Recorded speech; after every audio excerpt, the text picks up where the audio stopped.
boa tarde, estamos chegando, o programa Gente que Fala está no ar, meio-dia em ponto agora, eu sou o Mauro Friesman, nossa audiência nos acompanha pela rádio Trianon AM 740 de São Paulo, pela rádio Universal AM 810 de Santos e também pelas redes sociais, imagens do Instagram, do Facebook, do nosso canal no YouTube para você acompanhar. Aquele convite diário para você seguir a gente, curtir, compartilhar os nossos conteúdos, interagir também pelo WhatsApp, 973350038 é o número, 973350038. Nas redes sociais, minha gente, hashtag Programa Gente que Fala, não se esqueçam. Hoje, quarta-feira, dia de a gente tratar aqui dos assuntos da saúde, do bem-estar, do comportamento. Vamos compor aqui a nossa bancada de especialistas para análise e para o debate dos assuntos de hoje. Doutora Mariana Rosário, ginecologista, mastologista e obstetra. Boa tarde, tudo bem, doutora? Seja bem-vinda. Tudo bem, Mauro? Boa tarde, prazer estar aqui, viu? Obrigada pelo convite. Obrigado pela presença. Também com a gente para essa nossa conversa, a doutora Andréa Pereira, médica nutróloga. Ela é do Departamento de Oncologia e Hematologia do Hospital Israelita Albert Einstein. Tudo bem, doutora Andréa? Boa tarde. Boa tarde a todos. Obrigado pelo convite. Obrigado pela presença. Prazer é todo nosso, prazer é da nossa equipe. Vanessa Pirolo, jornalista, coordenadora de advocacy da ADJ Diabetes Brasil, e ela também é autora do livro Doenças Crônicas, Saiba Como Prevenir. Tudo bem, Vanessa? Boa tarde. Boa tarde, é um prazer estar aqui com vocês. Muito obrigada pelo convite, viu? Obrigado pela presença e fechando aqui o nosso time de mulheres, 100% feminino aqui hoje o nosso time, Amanda Ciara Micoli, ela é analista comportamental e coach esportiva, fundadora da M3S Coaching. Tudo bem, Amanda? Boa tarde a todos, um prazer enorme estar aqui com vocês, muito obrigada. Obrigado pela presença, 12:02, agora aqui no programa Gente que Fala, e vamos então abrir com o nosso primeiro assunto de hoje. O mundo atingiu nesta semana a marca de 5 milhões de mortes confirmadas pela Covid-19, quase 2 anos após o primeiro caso ser registrado em Wuhan, na China. O Brasil é o segundo país com mais óbitos por coronavírus, são mais de 608 mil mortes, né? Cerca de 12% do total. O avanço da vacinação freou a mortandade pela doença no mundo nos últimos meses, só que tem o seguinte, a distribuição desigual de imunizantes e a atuação de movimentos anti-vacina tem prejudicado, sim, os esforços para combater a pandemia em diversos países. A gente tem uma notícia importante aqui, a cidade de São Paulo registrou ontem apenas uma morte por Covid-19 pelo terceiro dia seguido, uma informação aqui alentadora, né? Mas, como eu destaquei aqui no final da nossa nota, doutora Mariana, para comentar a respeito, o seu entendimento, essa distribuição desigual pode comprometer aí o andamento da imunização em outros países. Aí a gente vive uma situação global, né? A gente tem que se preocupar com a situação no mundo todo, né? Sem dúvida, isso acontece, acho que em qualquer país pode acontecer essa falha de distribuição. O que a gente tem que manter, eu acho, né, é a conscientização sempre, por nós, principalmente da classe média, da importância da vacina e da importância da imunização de todas as pessoas. Doutora Andréa, seu olhar sobre essa questão? Eu acho que esse tipo de problema pode acontecer em qualquer lugar, né? Eu acho que, assim, a gente tem visto no Brasil uma adesão maior do que vários países, né? E eu acho que é uma questão numérica, né? A gente vê que à medida que a vacina avança, a gente tem queda dos casos, e você mesmo noticiou aí uma queda importante das mortes. Então, acho que o importante é as pessoas continuarem se vacinando, eu acho que isso é essencial. Em que sentido, de que forma, né? Quais são as implicações dessa questão do movimento antivacina? Como é que vocês, médicos, lidam com isso no dia a dia? Eu acho que, felizmente, aqui no Brasil, esse movimento não é um movimento forte, né? A gente não vê isso, é muito mais forte na Europa, nos Estados Unidos, mesmo no Canadá, né? Mas eu acho que o importante são os esclarecimentos, né? O porquê a pessoa não quer tomar vacina, está embasado em que estudo, né? Porque os estudos mostram realmente o benefício da vacina. Então, acho que é mais uma questão realmente educacional, de dialogar, de conversar, explicar o porquê que é importante, tá? Mas eu acho que nesse caso, assim, a gente sempre tem que lembrar que os números falam por si, né? Eles são essenciais aí para a gente compreender o quanto a vacina ajuda. Vanessa, os números falam por si. Como é que você olha esse tema? Eu acredito que esse movimento de vacina, eu concordo com a doutora Andrea. Ele não é muito forte aqui no Brasil, a gente tem uma adesão substancial. Existem, claro, pessoas que não querem ser vacinadas, mas eu acredito que é a única forma que a gente tem de diminuir a contaminação por todo mundo. E eu estou ansiosa pela terceira dose da vacina. Eu tomo minha segunda dose em agosto, ainda não sei o calendário, quando é que eu vou entrar para receber a terceira dose, mas é algo super importante porque ela vai entrar numa rotina, como para mim, antes do programa eu estava falando com vocês, eu tomo todas as vacinas, assim, porque tenho diabetes, então eu tenho que tomar as vacinas, então tomo sempre influenza, que é uma coisa que é normal e eu acho que vai se transformar em normal como a influenza. Então, todo ano, todo mundo vai ter que tomar. E eu acredito que isso deve entrar na cabeça de todos os brasileiros para não se contaminarem, porque assim o risco de morte vai diminuir e eu acredito que as vacinas vão evoluir também. Então, cada vez mais eu acho que elas vão ficar, elas vão cobrir mais as cepas existentes, e aí as mortes vão cair, não vão acontecer mais, e eu espero que as internações também, né? Não só a evolução das vacinas, como a evolução dos tratamentos. Aqueles que vierem a contrair a Covid terão certamente tratamentos eficazes, tomara que assim seja. Amém. Amanda, seu olhar sobre esse tema? Acredito que o vírus veio e vamos conviver com ele ainda por algum tempo, né? Mesmo com a vacina. E como a doutora Andrea bem colocou, a conscientização, a explicação, né? E que a pessoa tenha o entendimento do porquê é importante, né? Para que a gente tenha aí a imunização em 100% das pessoas, 100% dos casos. Porém, o vírus está aí, acho que a vacina vai ser constante, vamos ter que adaptar por conta das novas cepas. E acho que dentro desse contexto todo também é importante a conscientização de um olhar assim também mais para um estilo de vida e você buscar a sua saúde também diariamente, né? Então acho que o vírus também trouxe esse olhar de que o que era muitas vezes negligenciado, uma atividade física ou uma alimentação exacerbada, enfim, acho que dentro desse contexto a gente tem que olhar para todos esses aspectos, né? Tanto a vacina, como também a qualidade de vida, como também o gerenciamento do estresse que acaba influenciando nisso. Acho que é um contexto, mas o vírus está aí, vamos conviver com ele, e a vacinação é importante, nos traz números relevantes, principalmente para o estado de São Paulo. Então, acho que dentro desse contexto, a conscientização, a informação em massa também, acho que as redes sociais trouxe isso, para que as pessoas comecem a olhar também por um outro contexto de uma forma geral. Os dias certamente não serão mais os mesmos do ponto de vista do comportamento, né? As pessoas vão continuar com os hábitos, tomara, né, que seja assim, os hábitos de higiene, álcool gel, lavar bem as mãos, né? As coisas não serão mais como antes, você acha? Qual que é o seu olhar? Eu acredito que há uma mudança aí comportamental relevante dentro desse contexto, né?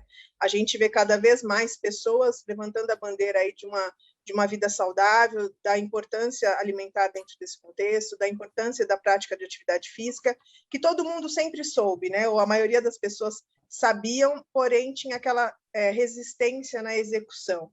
Então, acho que foi um divisor de águas para muitos dentro desse contexto, porque a gente vê um aumento significativo também, né, de doenças aí psicossomáticas, mas a gente também vê, por um outro lado, um aumento significativo de pessoas preocupadas mais com a qualidade de vida e com uma alimentação saudável. Bem, programa Gente que Fala, edição de quarta-feira, com os assuntos da saúde, do bem-estar e do comportamento por aqui, com as nossas entrevistadas, as especialistas de hoje. Nós vamos aqui passar para o nosso próximo assunto, a retinopatia diabética, que é uma das principais complicações do mau controle do diabetes e é responsável por 37 milhões de casos de cegueira causados por doenças oculares no mundo. No Brasil, são 4 milhões de pessoas, de 35% a 40% dos diabéticos. Segundo especialistas, o risco de cegueira pode cair para menos de 5% se a doença ocular for diagnosticada a tempo, o que não tem ocorrido devido à pandemia. E, para piorar esse cenário, o governo está atrasado em mais de 600 dias na compra de medicamentos e na publicação do protocolo clínico para retinopatia diabética. Vanessa, a primeira coisa, o primeiro olhar sobre isso é o fato de que muita gente tem diabetes no Brasil e não sabe disso, né? A doença silenciosa. Sim, segundo a Organização Mundial da Saúde, nós somos em 16 milhões, eu tenho, então eu me incluo no pacote. Só que presume-se que metade desse número não sabe que tem. E a gente acredita, Mauro, que provavelmente depois da pandemia vão aparecer muitos diagnósticos de diabetes, assim. Infelizmente, as pessoas tiveram mudanças nos hábitos alimentares e tiveram que diminuir ou suspender a atividade física, então provavelmente esse número vai crescer bastante. E as pessoas que têm diabetes, elas deixaram de se consultar com os médicos. Então, isso fez com que muita gente teve como doenças cardiovasculares, eles tiveram um aumento significativo de mortes, porque as pessoas não queriam ir para o hospital. Então, a mesma coisa aconteceu com o diabetes. Então, o número de pessoas com diabetes, a tendência é que cresça. As pessoas que têm diabetes, a gente tem um estudo da USP que comenta que pessoas com diabetes, 77% das pessoas com diabetes tipo 2 não aderem ao tratamento. Isso é antes da pandemia, foi em 2014 esse estudo. Então, isso continua e esse número deve ter aumentado um pouco.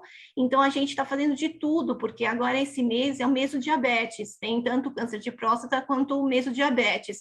E a gente está fazendo campanha de sensibilização das pessoas para elas voltarem a se consultar com o oftalmologista, com o endocrinologista, porque elas precisam fazer o controle do diabetes e ela também fazer o controle do oftalmo, senão as pessoas vão chegar nos consultórios do oftalmo com uma retinopatia que não pode ser revertida, que o tratamento não vai ter a eficácia que deveria.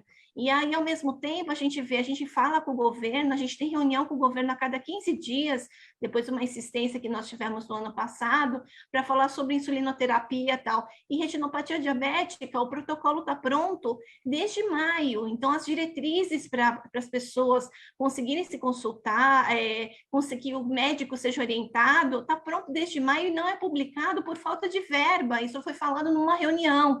Então, assim, é o fim da picada isso acontecer, porque o problema depois é que vai vir a maior internação, a pessoa vai ficar com deficiência visual que não dá para reverter, ela vai ficar improdutiva. Então, são outros dados importantes. Então, a gente sabe, por exemplo, os medicamentos, um deles foi incorporado há mais de 600 dias e não está disponível no SUS para tratar a retinopatia diabética. Então, assim, a gente tem 2 medicações que foram incorporadas, saiu no Diário Oficial e não foram compradas, e as pessoas têm que pagar por isso? Não acredito que sim. Se eles têm verba para tanta coisa, eu acho que eles têm que focar nas pessoas com diabetes, porque a gente tem um número muito relevante de pessoas com a condição, e a gente está fazendo um manifesto, inclusive, com outras entidades, a Retina Brasil, que é outra entidade de paciente, a Sociedade Brasileira de Retina in Vitro, que reúne toda a sociedade, os oftalmologistas, tem a Sociedade Brasileira de Diabetes, todos os endocrinologistas, a Dorina Novil está junto com a gente. Então, assim, o CBO, o Conselho Brasileiro de Oftalmologia, nós assinamos uma carta, mandamos para o Ministério da Saúde e até agora a gente não tem nenhum retorno. Então, assim, a gente não sabe mais o que fazer. Nós fizemos uma campanha na internet, marcando o Ministério da Saúde, pedimos para influenciadores digitais e todas as pessoas com diabetes marcassem o Ministério da Saúde infinitamente para tentar sensibilizá-los sobre a importância disso, e a gente não tem nenhum retorno. Então, chegou num momento que, assim, se vocês, nossos parceiros, a mídia, não puderem nos ajudar nesse sentido, para provocar o Ministério da Saúde, a gente não sabe mais o que fazer. Então, a gente precisa trabalhar sempre com a prevenção.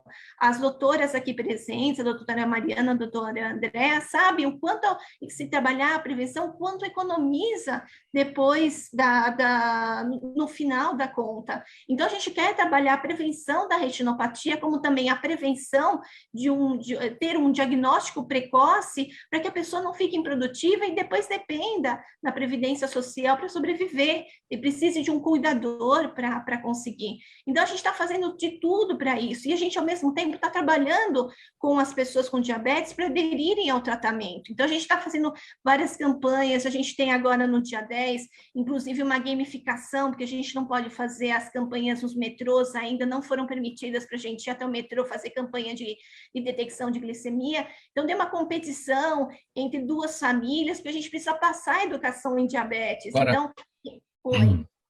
Esse dado que eu apresentei aqui, Vanessa, o governo está atrasado em mais de 600 dias na compra de medicamentos e na publicação do protocolo clínico para retinopatia diabética. Essa quantidade de dias aqui, 600 dias, 1 ano e 8 meses, mais ou menos, 1 ano e 10 meses, isso coincide com o período da pandemia. A razão da não publicação e dessa falta dos medicamentos é em razão da pandemia? Eles falam que eles estão sem dinheiro, sem verba. Então, essa é a resposta que nós recebemos numa reunião que nós tivemos com o Ministério da Saúde, virtual, há cerca de 1 mês e meio, falando que não tem verba. Só que, assim, eles continuam incorporando, eles estão comprando outros medicamentos e eles precisam comprar esses medicamentos. E, segundo a regulamentação do Ministério da Saúde, eles têm 180 dias para a compra dos medicamentos depois incorporado. E eles estão totalmente, entre aspas, ilegais nessa questão, porque as pessoas estão pagando a conta sem saberem que existe disso, porque a maioria da população não tem ciência que o medicamento foi incorporado e eles não têm acesso ao tratamento, até porque muitos ambulatórios de oftalmologia foram suspensos durante a pandemia. Então, as pessoas que já estavam fazendo tratamento tiveram que suspender o tratamento. Então, o processo ainda por cima ficou contra ela própria, né? Porque depois ela não conseguiu dar andamento ao tratamento já existente, onde ela está dependendo do protocolo estadual onde ele está inserido. Mas, assim, é bem complicada essa situação e a gente está fazendo uma campanha para sensibilizar o Ministério da Saúde sobre isso. E qual que é o desafio? Porque a campanha precisa buscar aqueles que são diabéticos e não sabem disso, ou seja, alertar para que as pessoas procurem os médicos, que façam os exames e que vejam qual é a situação. Mas tem até diabéticos que desconhecem também o que pode acontecer. Como a implicação da doença crônica, do tratamento que não é bem feito, também tem esse paciente para ser buscado, né? Tem, a DJ está fazendo, inclusive, durante o ano passado inteiro, esse ano, atendimento remoto. Então, eles tinham 2 dias que os médicos atendiam remotamente pessoas do país inteiro e davam orientações para as pessoas dessa forma. Não é uma instituição que ninguém não precisa ter um investimento. Então, a pessoa não entra com nada, é um atendimento totalmente gratuito, tem nutricionista, tem psicólogo, tem a farmacêutica, tem também a outra profissional que ajuda no manuseio da questão do tratamento, do monitoramento, tudo. Então, assim, a gente dá ajuda naquilo que a gente pode, e a gente continua fazendo iniciativas de campanhas de educação em diabetes. Então, quanto mais informação e onde ela deve saber essa informação, os principais veículos de comunicação que são confiáveis, a gente quer, porque a gente quer tirar aquela questão do mito do chazinho, que diminui a glicemia, aquelas coisinhas que ainda estão no imaginário e na consciência de muitas pessoas sem conhecer. Por isso que a gente fica fazendo campanha, a gente vai fazer uma gamificação agora dia 10, que espero que as pessoas entrem nas redes sociais da DJ, no YouTube, no Instagram e no Face, para assistir, e a gente espera que as pessoas se divirtam e ao mesmo tempo vejam a importância. Vai ter uma médica moderando toda a informação e dando toda a educação, a doutora Denise Franco. Então, a gente espera vivamente que isso aconteça. Então, a gente faz de tudo para adesão, sabe? Doutora Mariana Rosário, a questão aqui da diabetes acaba encontrando a sua área porque a gestação traz uma série de transformações para a mulher. Nesse período, o organismo da mãe tende a aumentar, por exemplo, a produção de insulina, que é o hormônio responsável por controlar a quantidade de glicose no sangue. E aí começa o risco da gestante desenvolver a chamada diabetes gestacional, que muitos médicos desenham, ilustram como uma batalha entre o corpo do bebê, que exige uma alta demanda de açúcar para o seu desenvolvimento, e o corpo da mãe, que responde com a produção de insulina na tentativa de controlar o excesso de glicose no organismo. Como é que está a situação da diabetes gestacional no Brasil, doutora? Bom, hoje, depois eu vou só recapitular isso aí que você falou de uma forma um pouquinho mais simples, mas hoje a gente tem mais ou menos 18% das gestantes do SUS, né, do Sistema Único de Saúde, com diabetes gestacional, né, durante a gestação, e no particular a gente cai aí para 6% a 8%, né, no atendimento particular, e acho que isso vai muito de encontro ao que a gente estava falando da questão da prevenção, né. Eu sou uma pessoa extremamente chata com as minhas pacientes que querem engravidar, né? Eu costumo fazer essas preparações. A gestação, ela tem uma série de alterações metabólicas, mas todas essas alterações são fisiológicas e nenhuma dessas alterações vai causar algum problema para essa paciente, desde que ela já não tenha, né, alguma coisa previamente a isso. Então, uma paciente que engravida com uma insulina alterada, com níveis glicêmicos alterados, com certeza ela vai ter mais risco do que a paciente que engravida tranquilamente, né? A questão da insulina, a insulina ela é anabólico, né? Ela é como se fosse um anabolizante. Então, para a construção do bebê, né, eu preciso de uma taxa de insulina muito grande no início da gestação, até a 22ª, 24ª semana. Quando o bebê está pronto, ele está construído, ele precisa agora só amadurecer alguns sistemas, e aí eu tenho uma queda repentina na insulina. Então, com uma produção lá no talo, se essa paciente tem níveis glicêmicos muito altos e, de repente, a insulina cai, né, é aí que eu desenvolvo diabetes gestacional. Então, é importante que ela tenha o controle desses índices desde antes da gestação, né, e, além disso, a gente precisa de outros níveis de prevenção. Um deles também é a atividade física, que a Amanda vai falar também sobre isso, né? E o povo tem medo de colocar a gestante para treinar, tem medo de colocar a gestante para fazer atividade física, e é totalmente pelo contrário. E até o tratamento do diabetes gestacional implica em dieta e atividade física, então, dos mais simples, né? A grande maioria a diabetes... Desculpa, doutor. Então, a diabetes gestacional, ela vai surgir, então, no caso dessa paciente que já apresenta algum sinal, já tem o nível de glicemia alterado, o olhar é sobre essa paciente. Exato. Tem pacientes que já têm um nível de resistência à insulina prévio à gestação, que a gente já acaba fazendo um tratamento ou uma detecção bem precoce, né? Nas que não tem nenhum sinal inicial na gestação, hoje é obrigatório o rastreio com a curva glicêmica que a gente faz entre 24 e 28 semanas para todas as gestantes, né? Pra gente, porque às vezes a paciente não tem nenhum sintoma, né? E a diabetes é uma doença extremamente silenciosa, isso é um problema muito sério, né? E a gente faz a curva e a gente acaba tendo uma surpresa, às vezes, nessas pacientes. Amanda, para a gente orientar, então, esse ponto levantado pela doutora Mariana, muita gente se preocupa em colocar a gestante para fazer atividade física, aquele receio, o que tem que ser observado nesse aspecto? Na verdade, sempre com a orientação do médico, né? Então, isso é importante também que o médico tenha essa conscientização e passe essa autorização para que a paciente faça atividade física, né? E aí vai depender muito do grau também do início da gestação, se já está em nível obeso, para não sobrecarregar nenhuma articulação. Então, mas tem diversos exercícios que dá para adaptar para ajudar neste processo da gestação, até mesmo em função do ganho de peso, né? A doutora estava falando da curva glicêmica, eu até expressei aqui a risada, porque a minha primeira gestação, há 12 anos atrás, eu tive que fazer a curva glicêmica várias vezes e ainda furar o dedo várias vezes por dia para acompanhar esses índices, né? Então, a gente fala, não, mas pratica o esporte, cuido da alimentação, mas acontece mesmo, é algo que precisa estar atento ali para fazer, e a atividade física, sem sombra de dúvida, ajuda muito nisso. Tem diversas atividades, Pilates é um excelente exercício, tem outras condutas também que pode ser para a gestação para ajudar nesse aspecto. Doutora Andréa, como é que a sua área observa essa questão do diabetes quando as coisas se encontram, o diabetes e o câncer?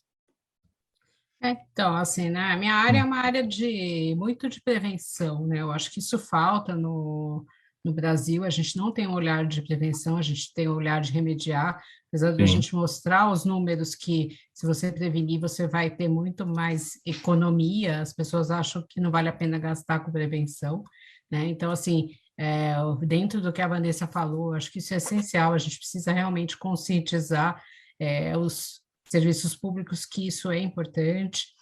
Dentro do diabetes, a gente tem os pilares do tratamento medicamentoso, do exercício e da dieta, tudo isso precisa funcionar muito bem.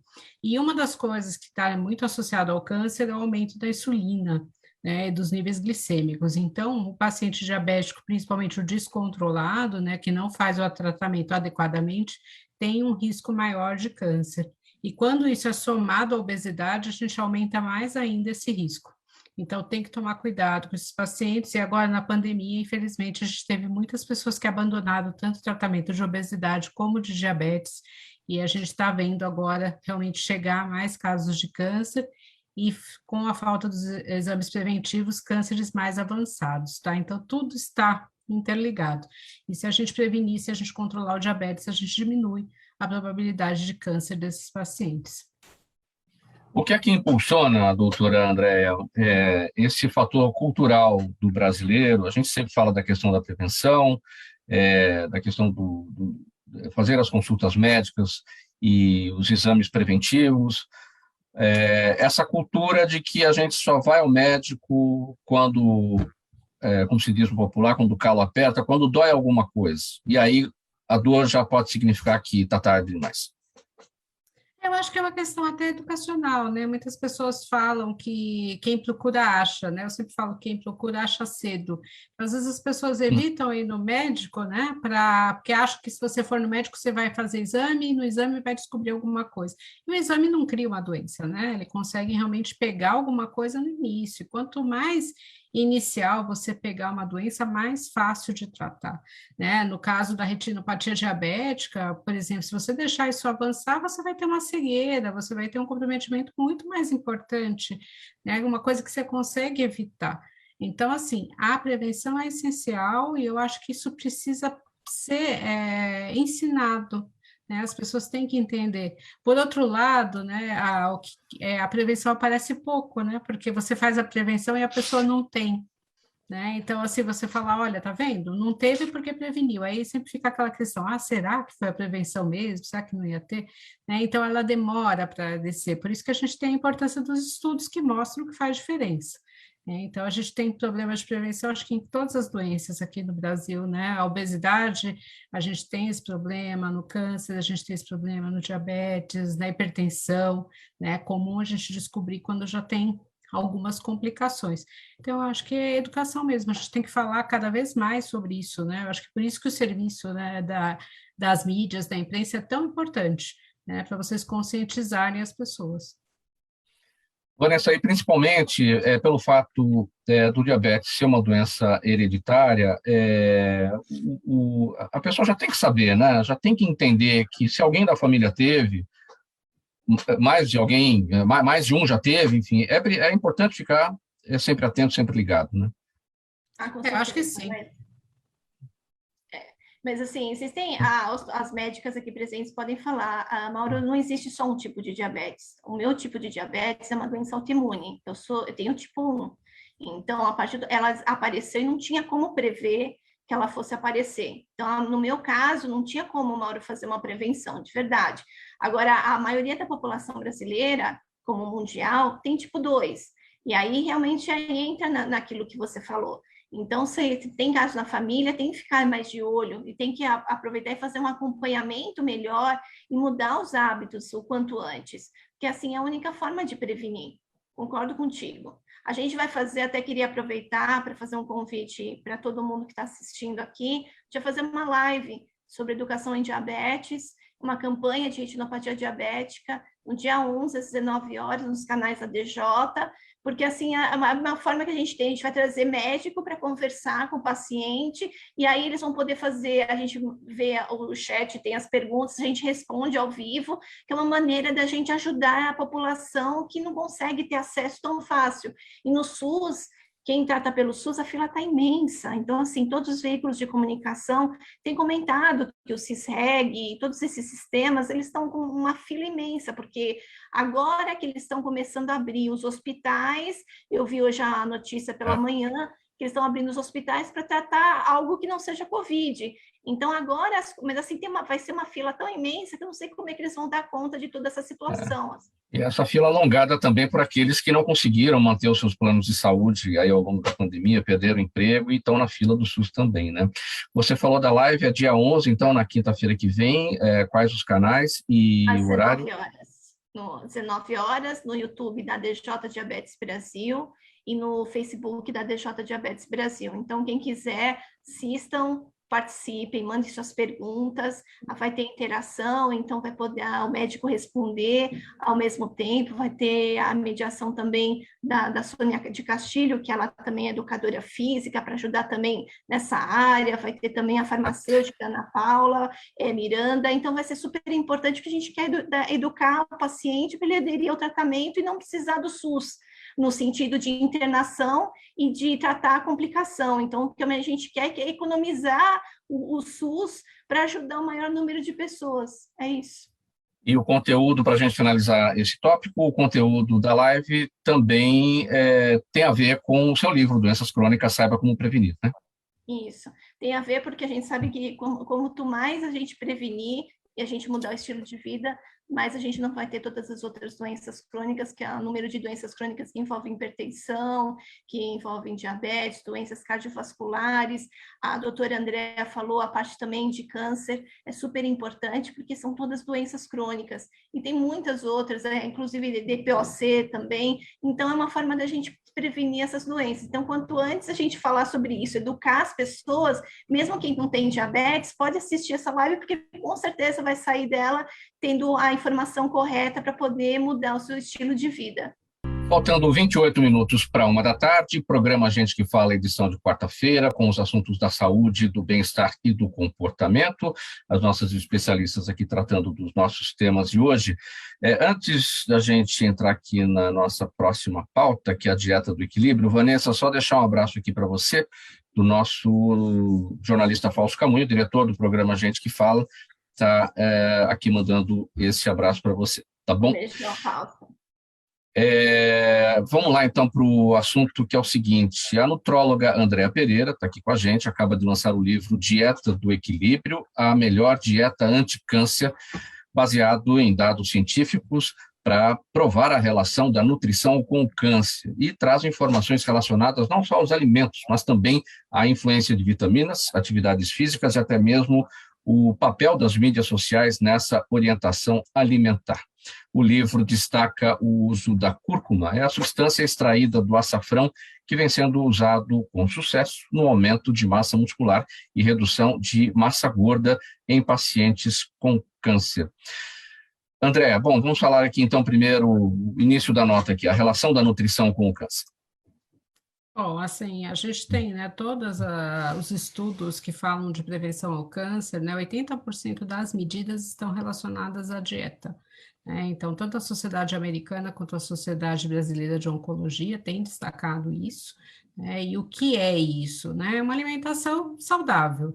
Então, consumir mais frutas, verduras e legumes, consumir menos açúcar e menos sal, praticar atividade física, eu acho que isso tem que estar associado à parte nutricional, isso é essencial, né? Comer menos carne vermelha, então a gente sempre fala que não é preciso retirar a carne vermelha, mas adequar junto com as outras proteínas, então tentar não passar de meio quilo de carne vermelha por semana, né? Diminuir o álcool também aumenta o risco de câncer, e tentar manter um peso saudável, né? Como eu falei antes, a obesidade está relacionada hoje a 26 tipos de câncer, então tudo isso junto, né, faz parte da prevenção.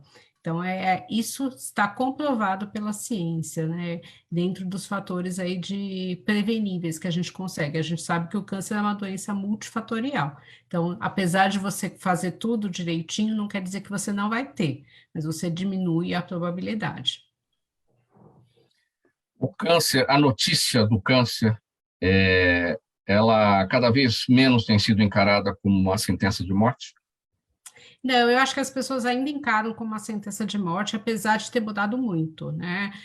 Se a gente perguntar, né, para quem está ouvindo, se alguém não conhece alguém com câncer, provavelmente ninguém vai responder. Antes eu perguntava quem conhecia, porque hoje é muito comum no nosso círculo de família, de amizades, você ter alguém que teve câncer, né? E por que isso acontece? Porque as pessoas sobrevivem. Antigamente você não tinha isso, você nem sabia. Às vezes a pessoa morria, você nem sabia do que ela tinha morrido.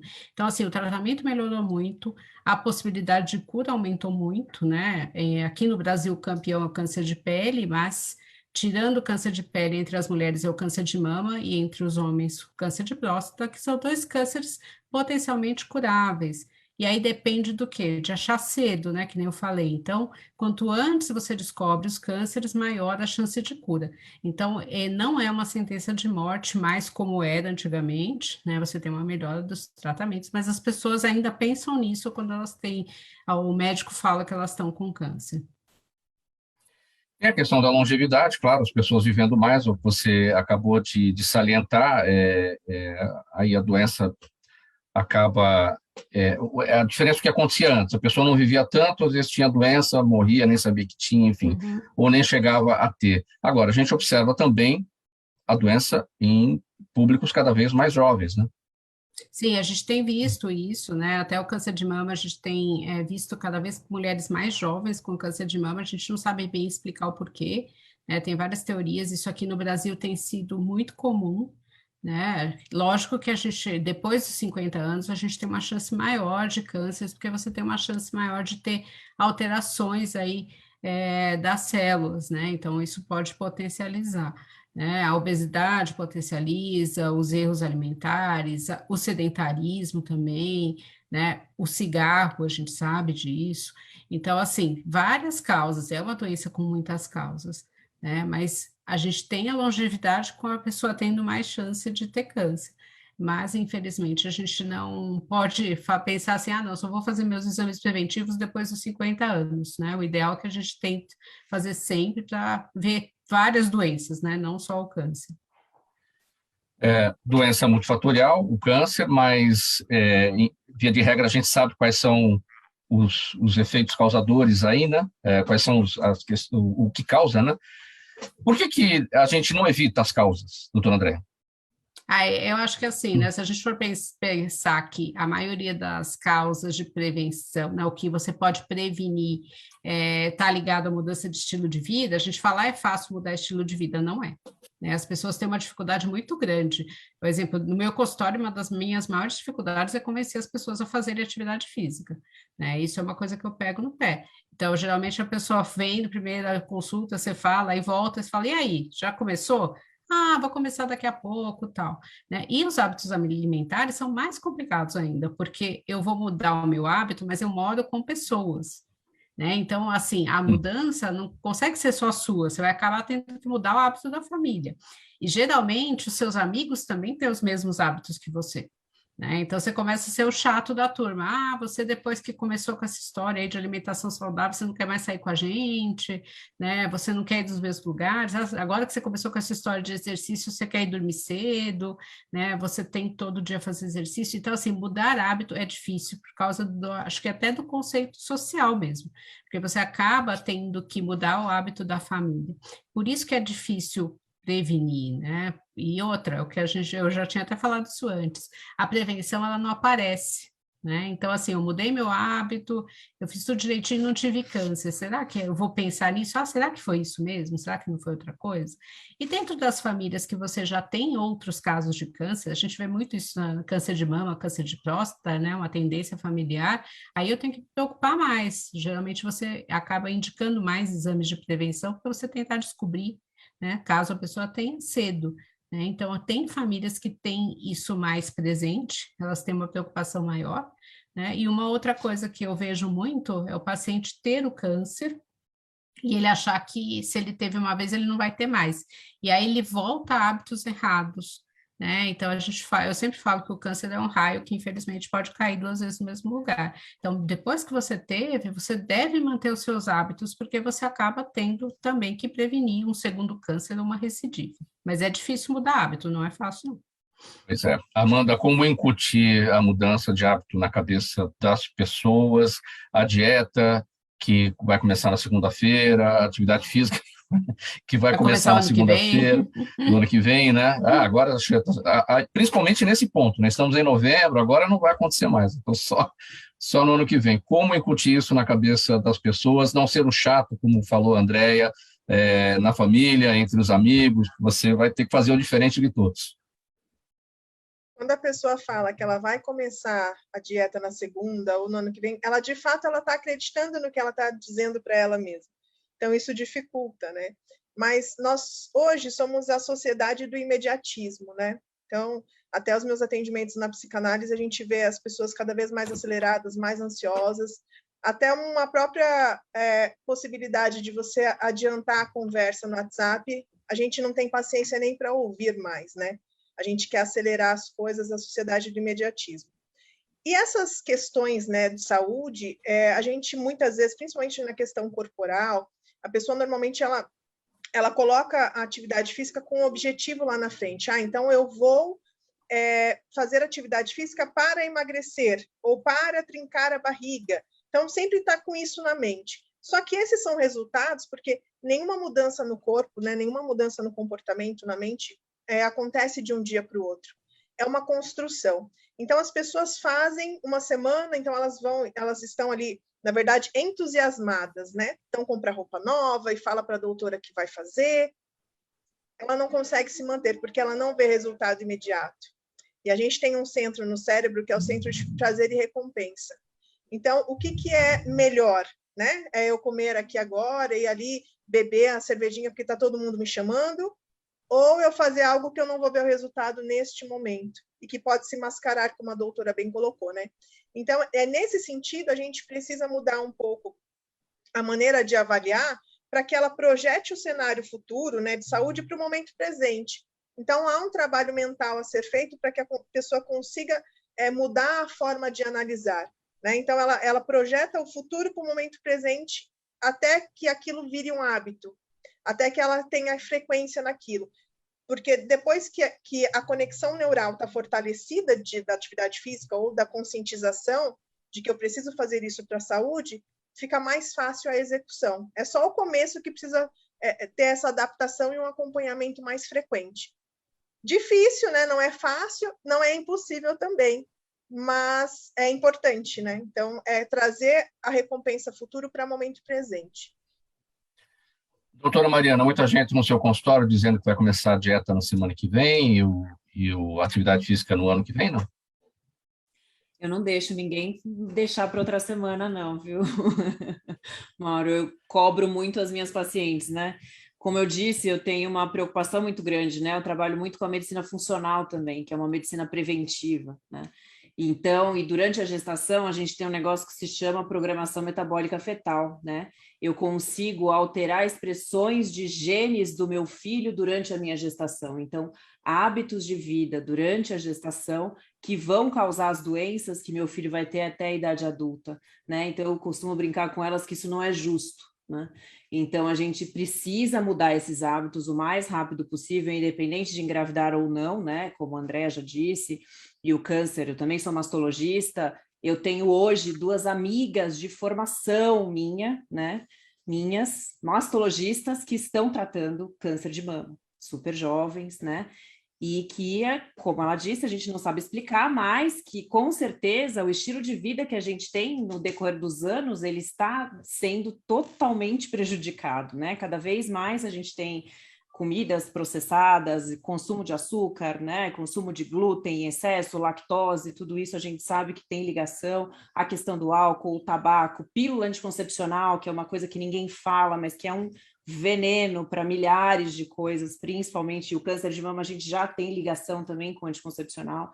Então, tudo isso a gente precisa trabalhar na vida das nossas pacientes. Eu acho que quando elas percebem o quanto as coisas estão mudando, fica mais fácil delas continuarem ali no caminho, né? Quando a gente vê um exame melhorar, quando a gente vê uma calça ficar mais larga, né? Eu costumo brincar isso com elas também, a calça tá larga, a roupa caiu melhor, isso para a mulher, isso é muito importante. Então, isso faz elas continuarem. Faltando 15 minutos para 1 agora, programa Gente que Fala, edição de quarta-feira, com os assuntos da saúde, do bem-estar, do comportamento. Rádio Trianon AM 740 São Paulo, Rádio Universal AM 810 Santos, e também pelas imagens das redes sociais, Instagram, Facebook e o nosso canal no YouTube. Amanda, seguinte, por que tantos atletas importantes treinam muito e na hora da decisão ficam nervosos e perdem ou nem conseguem competir? Por que tantas vezes é aquele craque do time que perde o pênalti decisivo?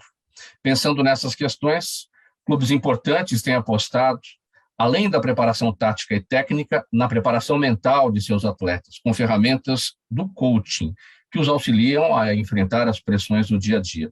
De acordo com especialistas, um atleta com equilíbrio entre a saúde física e a saúde mental apresenta melhores e assertivos níveis de performance. Bom, os clubes estão adotando esse tipo de trabalho, mas para a gente ilustrar aqui, vamos fazer um remember, Amanda, um flashback aqui, não precisa ir muito longe, 2014, Copa do Mundo aqui no Brasil, e a seleção brasileira perdendo 7-1 para a Alemanha, naquele apagão que teve, que ninguém nunca vai esquecer daquela história. 4 gols em 6 minutos, 7 minutos, saiu perdendo o primeiro tempo por 5-0. E aquela Copa de 98 do Ronaldo Fenômeno, que passou mal horas antes e jogou a final contra a França, e muito se esperava dele, e deu no que deu, né? Isso tudo tem a ver com essa necessidade do equilíbrio das coisas, a saúde física e a saúde mental? Sim, né? Na verdade, os clubes de futebol, falando especificamente de futebol, já tem aí, muitos já têm a figura do psicólogo, né, dentro da parte profissional, o que antes era mais nas categorias de base. E é aquela coisa, né, de treinar o corpo e treinar a mente, que antes as pessoas viam de maneira apartada, agora já estão se conscientizando de que é uma coisa só, faz parte de um todo, né? Então, eu costumo dizer que todos nós temos um termômetro interno, né, de ansiedade, de estresse, nós suportamos isso. Porém, quando essa temperatura, né, de estresse, ansiedade, ela está elevada, né, você está ali nervoso em excesso ou com medo em excesso dentro da competição, acaba acarretando no físico. Então, um atleta que ele treina chute de bola parada, ou que ele treina pênalti, cobrança de escanteio, ele está treinado para fazer aquilo, ele tem capacidade física para fazer aquilo, mas a parte mental acaba atrapalhando. Por quê? Quando está descompassado, a musculatura enrijece, dificulta os movimentos, o batimento cardíaco acelera, então ele se cansa mais rápido, aumento de sudorese, há uma desidratação maior, e aí, quando é acionada essa parte do cérebro, né, onde tem essa preocupação em excesso, é ativada a nossa parte de sobrevivência, então a perda de foco, a perda de concentração, e aí o atleta acaba não conseguindo executar aquilo que ele sabe, né? Hoje a gente sabe que é muito exigido do atleta também a parte cognitiva, principalmente dos atletas de futebol, é muita tomada de decisão durante a partida, atenção, reação, eles têm que trabalhar tudo isso. Então, os clubes já estão se conscientizando da importância desse trabalho, não só cognitivo, não só de saúde mental, mas comportamental também dentro desse contexto, para que os atletas consigam performar aí o que eu falo, né, de alto rendimento sustentado, que é a alta performance que se sustenta no topo, né? E em relação a esses exemplos que você deu de Copa do Mundo, enfim, o atleta, quando ele entra ali, ele, em questão de segundos, ele pode ser o herói da nação, principalmente o atleta de futebol, ou o vilão, né? Então, quando o atleta ele não está ali com essa questão da maturidade emocional, não está muito bem trabalhada a questão de confiança, de autoconhecimento, ele acaba sentindo aí nesses aspectos, então acaba pegando, acaba chorando, e aí começa a perder, já perde mais ainda a confiança, o atleta deixa para julgar a performance no momento da execução, então isso acaba atrapalhando também. Então, dentro desse aspecto aí, a gente já vê um avanço significativo, né, das pessoas e a conscientização do quanto é importante essa questão mental para a performance esportiva, né? As Olimpíadas também nos trouxe diversos exemplos aí do quanto que essa parte ficou em evidência, né? E o quanto que é importante um acompanhamento, não só depois que acontece, mas um acompanhamento também antes, né? Para evitar e para que a pessoa comece a desempenhar algumas questões que são importantes. No dia a dia do treinamento dos atletas, para a gente ficar no futebol, até porque é o esporte mais popular do Brasil, qual deve ser o nível de treinamento, se assim a gente pode dizer, treinamento mental, dentro daquele treinamento físico que ele faz todos os dias, quanto treinamento mental deve compor aquele dia dele lá para proporcionar esse equilíbrio? Há diversos estudos, né, inclusive falando muito aí sobre essa questão da neuroplasticidade, né, então é importante que o atleta treine aí essa parte cognitiva e crie novas conexões através de novos estímulos, né, corporais e novos estímulos também mentais, com uma frequência praticamente semelhante à prática física, né. Então, eles treinam o físico todos os dias, e é importante também desenvolver essa parte cognitiva diariamente também. Para um atleta, estou dizendo de alto rendimento, né? Um atleta profissional aí do meio do futebol. É importante que essa parte cognitiva, assim, também seja trabalhada junto com os treinos físicos. E os atletas estão conscientes dessa necessidade, porque são meninos, na faixa de 20 anos, a grande maioria, de 20 a 30 anos, aceitam bem ou são refratários? Quando eu comecei com esse trabalho há alguns anos, né, assim, a gente teve bastante dificuldade aí na conscientização, e que as pessoas começassem a enxergar, né, aquela coisa, você não vê a mudança ali no momento, então é uma coisa que com o tempo, hoje a gente já tem aí os atletas se preocupando bastante, os próprios clubes de futebol também, com uma preocupação nesse sentido, né? Então, a própria figura do psicólogo, né, dentro de clubes, que isso era mais para a categoria de base, agora a gente já vê os clubes tendo essa preocupação, contratando novos profissionais dentro desse contexto. Então, hoje em dia já melhorou bastante, tem muito a evoluir ainda, mas a gente já caminhou bem nesse aspecto. É um trabalho ainda para grandes clubes, né? Você não vê isso disseminado Brasil afora? Não, na verdade, o Brasil afora a gente vê atletas que são mais antenados, né? Atletas que estão mais preocupados em chegarem aí, né, em clubes grandes, que têm essa preocupação de maneira isolada. Agora, como clube mesmo, são de fato os maiores. Faltando 8 minutos para uma, minha gente, vamos aqui para as perguntas da nossa audiência. Eu começo com a doutora Mariana.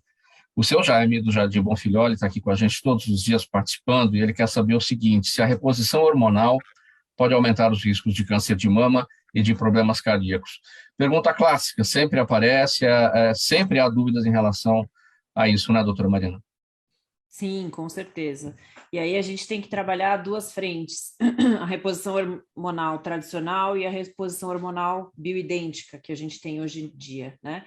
Os estudos, e isso é muito difundido nos Estados Unidos, né? Não tanto aqui no Brasil, mas a gente já tem estudos comprovando que a reposição hormonal bioidêntica, ela não aumenta os riscos de câncer, né, de mama nas mulheres. Por quê?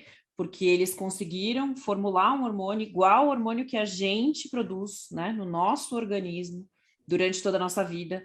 Então, a nossa produção hormonal não vai aumentar o nosso risco de câncer, então, e é feita também de uma forma muito mais, a dosagem é específica para cada mulher, né? A diferença também tem disso. A reposição hormonal sintética, né? O hormônio é feito em éguas, né? A gente pega, a maioria dos estrogênios que a gente pega é de urina de éguas, né? Então, eu já tenho um hormônio sintético, e aí eu tenho uma dosagem fixa, né? Que não tem muito como calcular, eu tenho o remédio pronto na farmácia que eu tenho para comprar, e aí, nesse sentido, assim, eu já tenho o aumento do risco com o uso desses. Esses são os estudos mais modernos. Mas os sintéticos ainda predominam em relação aos bioidênticos. Infelizmente. Aí a gente tem que trabalhar muito, né? E principalmente pelo custo, né? O hormônio bioidêntico, uma paciente vai gastar de 10 a 20 mil por ano para fazer uma reposição, né? O hormônio sintético custa 20, 30 reais na farmácia por mês. Então, infelizmente, a gente ainda tem essa discrepância, né, no país. Só que a gente tem que tomar muito cuidado quando a paciente não tem outra opção e ela precisa muito disso, né, na indicação. A gente tem que trabalhar muito bem a indicação dessa paciente. A questão do risco cardíaco, né, o estradiol, a queda do estradiol, ele aumenta o risco cardíaco da mulher no envelhecimento. Então, a reposição hormonal, teoricamente, é preventiva nesse sentido, se a mulher não tiver nenhuma outra contraindicação. Sim. Aline Gomes, nossa audiência no Facebook, doutora Andréia, ela pergunta se os complexos vitamínicos que são amplamente comercializados por aí podem ou não serem benéficos ao organismo. É tanta coisa que se vê nas gôndolas, né? Na verdade, se você tiver uma alimentação bem equilibrada, né, a gente sempre dá o exemplo do prato saudável, né? O que deveria ter no nosso prato? Metade do prato ser de verduras e legumes, 1/4 de carboidrato, e aí a gente pede para dar preferência aos integrais, ou pelo menos colocar isso no seu dia a dia, e 1/4 de proteínas, né? Então, se você tiver essa alimentação, você não tem necessidade de fazer suplementação de vitaminas, de micronutrientes, né? Isso aí fica restrito para pessoas que tiraram parte do trato gastrointestinal, né? Que não conseguem, mesmo com uma alimentação assim, eles não conseguem ter uma absorção adequada. Então, não seria necessário. É lógico que se a pessoa tiver uma deficiência nutricional, alguma doença aí que também diminui a absorção, aí você vai lançar mão muitas vezes disso. Mas o principal é adequar a alimentação. Então, você não precisaria disso. E é importante verificar, não é, doutora? Porque às vezes a pessoa fala assim, olha, eu vou tomar uma vitamina C, porque vitamina C é legal, é bacana. Sim, é legal. Mas se você não precisa de vitamina C, se os níveis estão de acordo, não se deve tomar. O excesso também é prejudicial, né? A gente tem que lembrar isso, né? Às vezes a pessoa toma, também começa a sair, né, algumas notícias de que tal vitamina é boa. E aí a pessoa fala, bom, se é bom, vou tomar bastante, né? A gente viu isso agora durante a pandemia. E aí você pode ter, por exemplo, o excesso da vitamina D pode causar, por exemplo, insuficiência renal. Então eu tenho que tomar muito cuidado com os excessos. Eu também posso ter as intoxicações, né? Então, assim, se vai tomar, conversa com algum profissional da saúde, vê se realmente é necessário, vê se você não consegue colocar isso na sua alimentação. Pergunta aqui da Letícia Pinheiro, também pelo Facebook. Obrigado, Letícia. Vanessa, ela pergunta como anda a tensão com a puericultura no Brasil. A puericultura é a produção, é o desenvolvimento de vacinas, né? Eu não tenho essa informação, mas eu sei que vários laboratórios estão atrás e a gente tem uma quantidade de vacina que, sinceramente, em comparação com os outros países, a gente tem disponível no SUS algo que os outros países geralmente não fornecem. Então, a única coisa que eu posso te responder é isso, que a gente tem um sistema, a gente tem muito problema no sistema, mas a quantidade de vacinas disponíveis para a população brasileira é relevante, considerável, e a gente está num bom ranking. Então, a gente tem que aproveitar o que a gente tem disponível para prevenir todas as doenças que a gente pode. Gabriela Martins, no Instagram, doutora Amanda, ela pergunta em que medida a internet pode determinar o comportamento de um atleta. Ia falar sem tirar o mudo. Mas, na verdade, assim, no início, né, quando o atleta ainda é muito influenciado, né, pelos comentários e pelas críticas, eu sempre oriento para se afastar um pouco nesse período. Mas o ideal é que ele desenvolva aí e blinde a mente para que fatores externos acabem não impactando. Então, esse é o ponto que a gente consegue trabalhar para que ele tenha aí essa maturidade emocional. Então, a internet, os comentários, a torcida acaba não tendo tanto impacto aí na performance dele. Os haters, né? Os haters. Exato, exatamente. Então, no início é importante que evite, né, até desenvolver aí essa questão de que os fatores externos não atrapalhem tanto nesse sentido, onde ele consiga ler uma crítica e ter o seu rendimento sem ter interferência nisso. Legal, minha gente. Faltando 1 minuto para 1, vamos pôr um ponto final aqui nessa edição do programa Gente que Fala. Muito rapidinho, 10 segundos para a sua despedida, Amanda, e o seu canal, seus canais. Bem rapidinho, aí a gente passa para as demais. Bom, muito obrigada, né? Muito obrigada, um prazer enorme estar aqui. Eu sou mais ativa mesmo no Instagram, então é Amanda Ciaramicoli, e um canal no YouTube também, com o mesmo nome, Amanda Ciaramicoli. Qualquer dúvida que tenha ficado, eu estou lá à disposição. Mauro, agradecer muito. Aprendi muito com as doutoras, com a Vanessa aqui também. Parabéns pelo trabalho de todos vocês. Muito obrigada. Mariana, seus canais? Bom, muito obrigada pela participação. Eu também sou mais ativa no Instagram. Meu Instagram é DRA Mariana Rosário Gineco. Qualquer dúvida também, estamos por lá, à disposição de vocês. Andréa, seus canais? Bom, vocês me acham no Dr. André Nutrologia, né? E o livro, que é o Dieta do Equilíbrio, a melhor dieta anti-câncer, tem tanto na versão e-book quanto na versão impressa. Quem quiser, eu acho que o jeito mais fácil é na Amazon, vocês acham os 2 livros. E qualquer dúvida é só me encontrar lá nas mídias e no site. Obrigada a todos, tá? Foi muito legal conversar com todos vocês. Vanessa, seus canais bem rapidinho, nosso tempo já estourou. Meu canal é vanessa.pirolo no Instagram e eu queria deixar os da DJ, que é a DJ Diabetes Brasil, tanto no YouTube, quanto no Facebook, quanto no Instagram. Então, muito obrigada pelo convite, eu adorei participar com todos vocês. Muito obrigado, doutora Mariana Rosário, doutora Andréa Pereira, jornalista Vanessa Pirolo e a Amanda Ciara Micoli pela presença de vocês nessa edição do programa Gente que Fala. A gente vai ficando por aqui. 1 e 1, gente. Obrigado pela audiência. Tchau, até amanhã.